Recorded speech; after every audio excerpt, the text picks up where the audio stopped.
Leaving an abusive relationship is easier said than done. After the viral issue of Jam Ignacio's physical assault towards vlogger DJ Jellie Aw, it opened a conversation online about abuse and how violence should never be tolerated in relationships. Clinical psychologist Dr. Camille Garcia joins us today via Zoom to talk about escaping an abusive relationship. It's a beautiful day. Doc Camille, good morning. Welcome to the show. Hi, good morning, Monique and Paulo.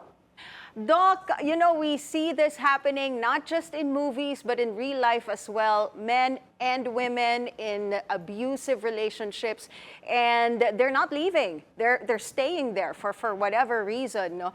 First and foremost, let's define an abusive relationship. So how can you tell that you're in one? And why is it so difficult to leave that kind of relationship? Okay, when you say an abusive relationship, of course, there's a possibility that it is a physical abuse. It can also be financial abuse or sexual abuse.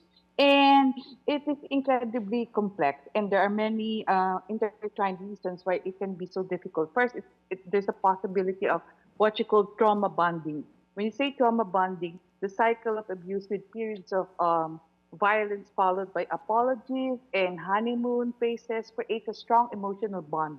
So definitely this can make it feel like the abuser is also a source of your comfort and love. Then there's a possibility that abusers often use threats, both verbal and physical, to control their partners.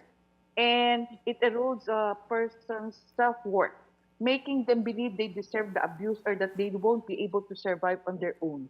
And definitely there is gaslighting involved. Well, Doctora, when you take a look at the early telltale signs that, okay, medyo naging abusive na to. Minsan di naman physical eh. Sometimes it's a bit more emotional, sometimes it comes with the words. For those wondering, how do you tell if a relationship is starting to get abusive? Probably the first thing you can see is the controlling behavior. So they try to cut you off from your friends, your family. They get jealous of your time spent with others. Then they constantly check your phone, social documents, or even your emails. Then there's a possibility that they tell you what to wear, how to act, or what to think. They make all the decisions in their relationship, and it comes to a point that they constantly criticize your appearance, your abilities, or even your intelligence mo. They call you names or make you feel worthless. Yun yung mga possibility na it happens na they're starting to control the relationship as well as the possibility to recognize na meron ng sign of abusive relationship. Doc, it's easier said than done, right? When you hear abuse and when you start seeing the abuse happening, I mean, it's really hard to get out of that relationship. So let me ask you a two-part question. So my first question is, how do you get out of the abusive relationship if you're not legally bound? And my second question is, how do you get out of it if you are legally bound? Because we don't have a divorce law here in the Philippines, and I know that's a very controversial thing right now. Okay, living in an abusive relationship requires careful planning and support. In fact, it is so difficult for reasons that you don't know where it's a safe place to go. A way to contact help, napaka-difficult yun. And then definitely, pag sinabi mo, if you go to the barangay level na go to complain sa women's desk, sometimes it's so difficult for you to report that there's an abusive ongoing. You have to secure also, probably first thing, you have to gather copies of documents of identification, financial records, or legal documents. Tapos, you store them in such a way na parang at least ito yung mga documents that will say na there's an abusive relationship. Then you establish a network, identify trusted friends or even family members who can provide support.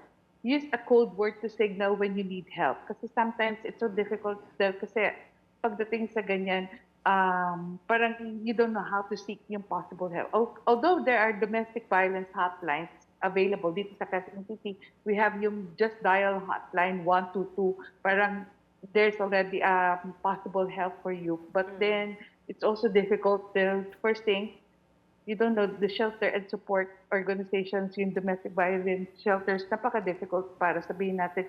In fact, ako hindi ko masyado din alam kung saan nandun yung mga shelters for that. But there are shelters for domestic violence. And siyempre, local organizations provides counseling, legal aid, parang ganon. And even the women's desk from the barangay level to the police station, they will be able to help you out there because there are sa DSWD, they also comfort women for this reason. So regardless whether legal or parang partner or dating relationship lang, they will be able to help you out on what to do. You know, Doc, understandable, no? Minsan talaga for women, they are ashamed of telling the world na they are in an abusive relationship. Sometimes they try to protect pa their partners by not speaking about what is going on. Lalo na pag married, no? Ang hirap. And when there are children involved, ang hirap talaga. Going back to the recent issue about si DJ Jellie Aw and the partner, they say na it was an issue of jealousy kaya nangyari yung that incident. Now let's talk about jealousy. How should couples properly tackle this issue, the issue of jealousy? Okay, probably first thing, jealousy in a relationship can be a complex and challenging emotion. Remember, it is possible for couples to address it constructively and strengthen their bond.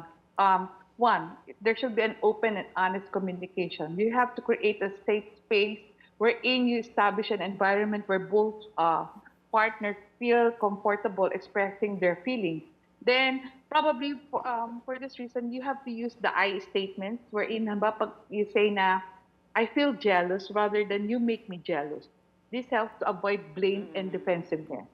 Tapos, active listening. Practice active listening to each other's concern. You have to demonstrate empathy and understanding and try to also identify the root cause.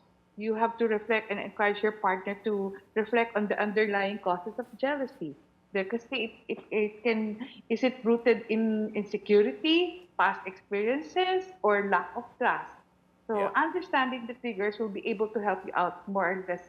The building the trust and security, syempre, maging consistent ka na, reliable. So there is reassurance already. And definitely have to set boundaries. To establish these boundaries, both partners will feel comfortable with.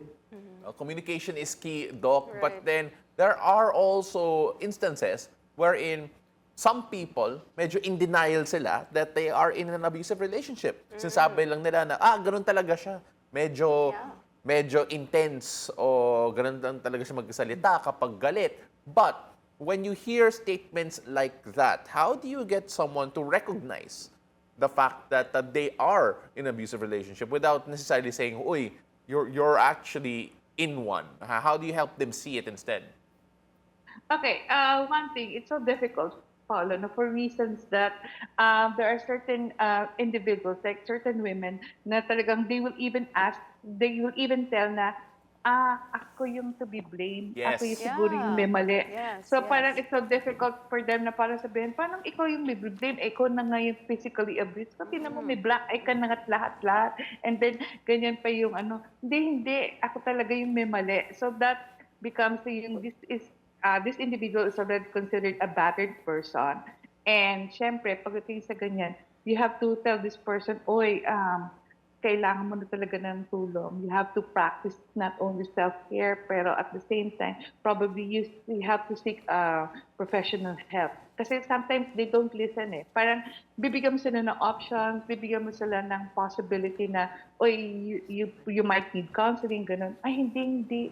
Okay lang yun, kaya ko yun, parang yung ganun. So pagdating sa ganyan, siguro talagang kailangan ng full support, not only from the primary support group, but also from friends para to make them realize that they really need help.